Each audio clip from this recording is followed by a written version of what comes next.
Hindenburg research ने अडानी के पूरे साम्राज्य को हिलाकर रख दिया है। एक रिपोर्ट ने उस अडानी को, जिसके पूरे देश में ये चर्चाएं हो रही थी कि 3 साल के अंदर किस तरह से अडानी की वर्थ बढ़ी और दुनिया के टॉप 4 अमीरों में जगह बनाने में कामयाब रहे।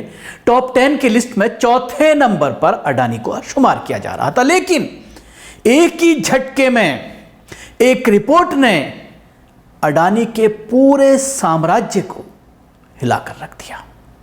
जी हां, 48 घंटे के भीतर अडानी साम्राज्य ढह गया है। 1,60,000 करोड़ रुपए का नुकसान हुआ है। शेयर मार्केट में भारी गिरावट लगातार दूसरे दिन देखने में आई है। कल इस तरह की रिपोर्ट सामने आई थी कि 50,000 करोड़ का वर्थ कम हो गया है कंपनी का और आज वो बढ़ करके 1,60,000 पर पहुंच गया है।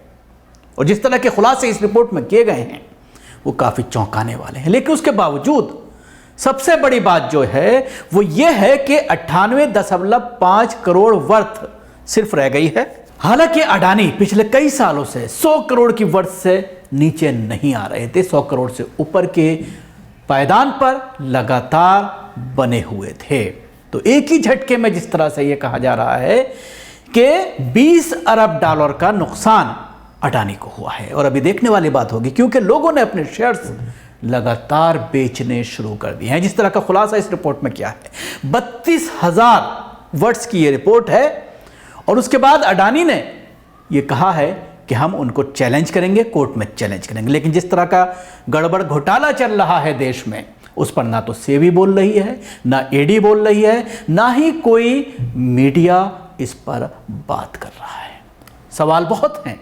जिस तरह से पूरे देश को अडानी को बेचा जा रहा है पिछले कई सालों से, प्रधानमंत्री नरेंद्र मोदी के खास कहे जाते हैं और तमाम एयरपोर्ट्स पर कब्जा हो रहा है। किसान बिल को लेकर के जिस तरह से आपने देखा था, बवाल हुआ था और उसमें किस तरह का बड़ा खेल अडानी के लिए किया जा रहा था और उसमें जिस तरह के खुलासे हो रहे हैं कि अडानी के बड़ा भाई किस तरह से खेल कर रहा है, अडानी के कुछ रिश्तेदार बाहर में बैठ करके किस तरह से बोगस कंपनियां चला रही हैं, ये सारे आरोप इन रिपोर्ट्स में अडानी के ऊपर लगाए गए हैं। हालांकि जो हिंडनबर्ग है उसने ये कहा है कि हम अमेरिकन कोर्ट में कहते हैं कि आप आ जाइए, हम भी प्रूफ देंगे और आप उसका बचाव कीजिए, दूध का दूध पानी का पानी हो जाएगा। क्या है पूरा मामला, आइए मैं विस्तार से बताता हूं। फोर्ब्स के रियल टाइम बिलियनियर्स इंडेक्स के मुताबिक गौतम अडानी अब दुनिया के अरबपतियों की लिस्ट में 7वें नंबर पर आ गए हैं। अडानी से पहले अब बिल गेट्स छोटे स्थान पर हैं,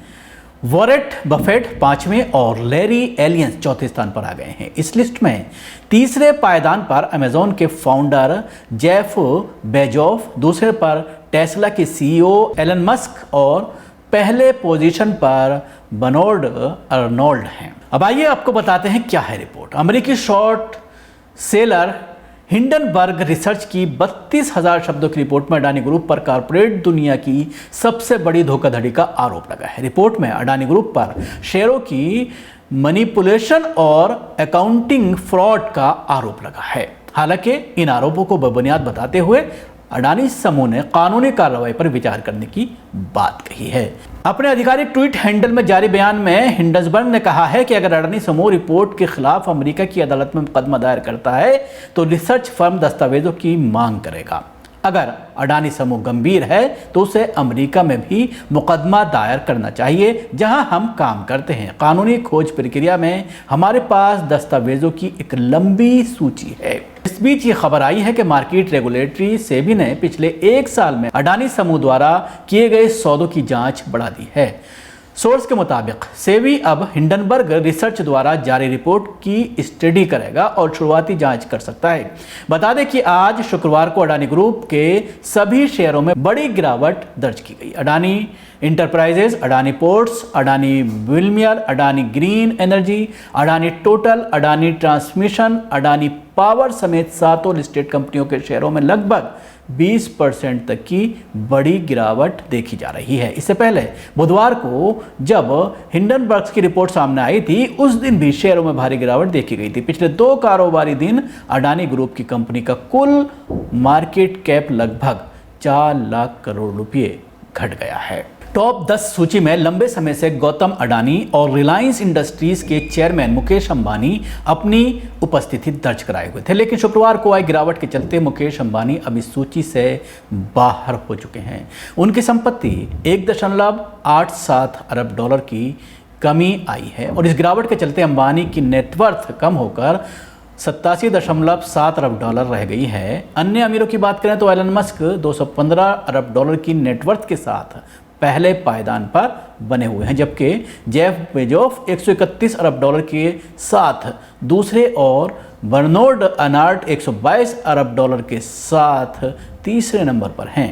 तो इन रिपोर्ट से पूरा खलबली मची हुई है और मीडिया जगत भी, खासतौर से सोशल मीडिया पर, और जो लोग यूट्यूब चैनल चला रहे हैं, मेन स्ट्रीम मीडिया को छोड़ दीजिए, मेन स्ट्रीम मीडिया इस पर बात नहीं कर रहा है। मेन स्ट्रीम मीडिया के लिए ये कोई खबर नहीं है, इसलिए इसको जिस तरह से सोशल मीडिया पर लोग इस पर बात कर रहे हैं, डिस्कशन किया जा रहा है, जो कानून के जानकार हैं, जो इकोनॉमिक्स के जानकार हैं, उनके ज़रिए इस पर बैठ करके चर्चा हो रही है और पूरा खुलासा किया जा रहा है कि किस तरह से हेरा फेरी की गई। और ये ऐसा नहीं है, पहले से ही इस तरह की आशंकाएं लगाई जा रही थीं कि पूरा शेयर बाज़ार भ्रम पर टिका हुआ है और इसी तरह की चीज़ें सामने आई हैं। हालांकि ये सारी चीज़ें कोर्ट का मामला है। जिस तरह से अडानी ने कहा है कि वो कोर्ट में चैलेंज करेंगे, और उसके बाद जिस कंपनी ने ये पूरी रिसर्च की है उसने भी ये कहा है, चैलेंज किया है अडानी को कि आ जाइए अमेरिका की कोर्ट में, हम आपको तथ्यों के साथ, हम आपको प्रूफ के साथ आपको बताएंगे, हमारे पास बहुत सारे डॉक्यूमेंट्स हैं जिसके आधार पर ये रिपोर्ट तैयार की गई है। तो कहीं ना कहीं अडानी का ताल्लुक जिस तरह से भारतीय जनता पार्टी, प्रधानमंत्री नरेंद्र मोदी से बताया जाता है, तो पूरा सिस्टम हिला हुआ है। हालांकि रिपोर्ट्स में, कुछ अखबारात में आज इस तरह की चीज़ें सामने आई हैं, जिस तरह से मैंने भी बताया आपको कि सेबी निगरानी कर रही है, लेकिन किस तरह की निगरानी कर रही है, कोई बयान नहीं, कोई किसी तरह की चर्चा नहीं, कहीं टीवी पर डिस्कशन नहीं, कोई किसी तरह की बात आधिकारिक तौर पर फाइनेंस मिनिस्ट्री के ज़रिए आई हो, फाइनेंस मिनिस्टर के ज़रिए आई हो, या उसके अलावा किसी और बड़े लीडर के ज़रिए इस तरह की कोई बात सामने आई हो, कोई चर्चा नहीं हो रही, कोई पूछ नहीं रहा। जाहिर सी बात है, जब मीडिया नेताओं से सवाल ही नहीं करेगी तो उस पर चर्चा किस तरह की। और जिस तरह से आप देख रहे हैं किस तरह से सारी चीज़ें अडानी को बेची जा रही हैं, ये भी काफ़ी दिनों से एक चर्चा का विषय बना हुआ है। 2 ही बड़े बिजनेसमैन हैं जिनका नाम आता था, लेकिन अडानी कहीं ना कहीं रिलायंस से बहुत ज़्यादा आगे जा रहे थे पिछले 2-3 सालों में। खासतौर से कोविड के दौरान जिस तरह से वर्थ बढ़ी है अडानी की, उस पर सवालात ज़रूर हो रहे थे। शुक्रिया आपको, हमारी कोशिश कैसे लगी ज़रूर बताएं। हमारे यूट्यूब चैनल सब्सक्राइब करना ना भूलें। इसके साथ ही बेल आइकन जरूर दबाएं। अगर आप वीडियो फेसबुक पर देख रहे हैं तो पेज को लाइक करें, उसके साथ ही फॉलो भी करें। धन्यवाद।